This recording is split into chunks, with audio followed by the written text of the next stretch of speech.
বাংলাদেশকে আর্থিক সাহায্য বন্ধ আমেরিকার, আর এবার মার্কিন মুলুকেও বিপদের মুখে মোহাম্মদ ইউনূস। 2016 সালে হিলারি ক্লিন্টন ফাউন্ডেশনকে 2.5 কোটি টাকা অনুদান দেন মোহাম্মদ ইউনূস। হিলারি ক্লিন্টনের সঙ্গে সখ্যতার কারণে ডোনাল্ড ট্রাম্পের বিষ নজরে মোহাম্মদ ইউনূস। এবার ট্রাম্প প্রশাসনের তদন্তের সম্মুখীন হতে পারেন বাংলাদেশের অন্তর্বর্তী সরকারের প্রধান। এখন আমেরিকায় থাকেন মোহাম্মদ ইউনূসের কন্যা মনিকা।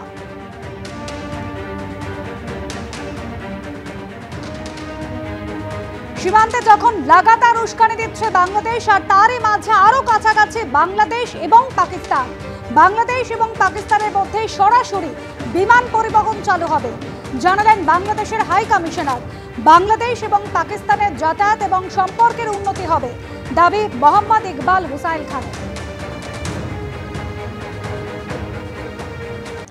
বাংলাদেশকে আর্থিক সাহায্য দেওয়া বন্ধ করল আমেরিকা। ভারত বাংলাদেশ চাপানোতরের মধ্যেই ঢাকার উপর চাপ বাড়ালো আমেরিকা।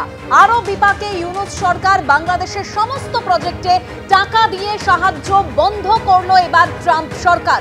বিস্তারিত তথ্য আমাদের প্রতিনিধি বিজেন্দ্র সিংহর কাছ থেকে জানবো। বিজেন্দ্র, দেখো দেবস্মিতা, 20 জানুয়ারি শপথ নিয়েছিলেন ডোনাল্ড ট্রাম্প রাষ্ট্রপতি হিসাবে, এবং তারপরে যে ফাইলগুলোতে সই করেছেন তার প্রভাব আমরা এখন দেখতে পাচ্ছি। প্রথম যে ফাইলগুলোতে সই করেন, যার মধ্যে রয়েছে ইউএস এর যে বিভিন্ন দেশকে দেওয়া হয় সেটা তিনি বন্ধ করে দিয়েছেন। তার সব থেকে বড় প্রভাব পড়তে চলেছে বাংলাদেশে, কেন কি এশিয়াতে সব থেকে বেশি আমেরিকা সাহায্য করে বাংলাদেশকে বিভিন্ন ক্ষেত্রে। স্বাস্থ্য রয়েছে, শিক্ষা, পরিবেশ, কৃষি। রোহিঙ্গারা 10 লাখ রয়েছেন কক্সবাজারে, সেখানে ক্যাম্প রয়েছে, সেই ক্যাম্পকে চালানোর জন্য টাকা দিয়ে সাহায্য করে আমেরিকা, এবং এইসব টাকা কিন্তু বন্ধ করার সিদ্ধান্ত নিয়েছে ট্রাম্প সরকার। এবং ইমিডিয়েট যে চিঠি দেওয়া হয়েছে সেটাতে বলা হয়েছে যে প্রজেক্টগুলো চলছে ইমিডিয়েটলি সেটাকে বন্ধ করতে হবে, এবং বন্ধ করার পর যেটা যে বন্ধ হয়ে গেছে সেটাও আমেরিকান সরকারকে জানাতে হবে যে এই প্রজেক্টগুলো আর চলছে না, যেখানে ছিল সেখানে তিনি থামিয়ে দিয়েছেন।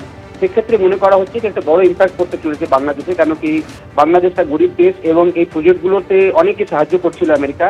এবং বাংলাদেশের তরফ থেকে বলা হচ্ছে কি সব থেকে বড় সাহায্য এশিয়ার মধ্যে বাংলাদেশকে দেয় আমেরিকা এই ইউএসএ প্রজেক্টের আন্ডারে। সেক্ষেত্রে এই প্রজেক্টগুলো ইম্প্যাক্ট করবে। তার সঙ্গে সঙ্গে রোহিঙ্গাদের যে একটা সেখানে রিফিউজি ক্যাম্প রয়েছে সেটাকে চালানোর জন্য সাহায্য করছিল আমেরিকা, সেই সাহায্যটা বন্ধ হয়ে যাবে। তো আর্থিক দিক থেকে অনেক চাপ বাড়বে ইউনূস সরকারের ওপর। মনে রাখতে হবে কি তিনি দায়িত্ব নেওয়ার পর গত সেপ্টেম্বর মাসে ইউএসএর আধিকারিকদের সঙ্গে মিটিং করেছিলেন, এবং আশা করা হচ্ছিল কি এই প্রজেক্টগুলো চলবে ট্রাম্প আসার পরেও। কিন্তু ট্রাম্প জয়ী হওয়ার পর শপথ নেওয়ার আগেও কিন্তু যে টুইট করেছিলেন, যেটা বাংলাদেশে সংখ্যালঘুদের উপর যে হামলা হচ্ছিল সেটা নিয়ে তিনি ক্ষোভ প্রকাশ করেছিলেন, সেখান থেকে একটা ইঙ্গিত পাওয়া গেছিল তো হয়তো এই প্রজেক্টগুলো যখন সব দেশে বন্ধ হবে বাংলাদেশেও তিনি বন্ধ করবেন। আজকে যা সিদ্ধান্ত নিয়েছে আমেরিকান সরকার, সেটাতে বলা হয়েছে কি আমেরিকান এড দিয়ে যে প্রজেক্টগুলো চলছে বাংলাদেশে সেসব আর চলবে না। এই দিক থেকে মনে করা হচ্ছে কি বাংলাদেশের উপর হয়তো আর্থিক চাপ বাড়বে, কেন কি ইতিমধ্যে ইউনূস সরকারের উপর যে গার্মেন্ট ফ্যাক্টরিগুলো এক্সপোর্ট হয় সেখানে কিছুটা সমস্যা চলছে, এবং অন্যদিকে যদি এই প্রজেক্টগুলো এখন বন্ধ হয়ে যায় তাহলে কিন্তু আর্থিক দিক থেকে এই প্রজেক্টগুলোকে চালানোর জন্য একটু এখন বাংলাদেশ সরকারকে পয়সা দিতে হবে, এবং সেই টাকাগুলো কিন্তু দিতে বাংলাদেশ সরকারের উপর আরো আর্থিক হয়তো একটু সমস্যা বাড়বে। ধন্যবাদ বিজেন্দ্র।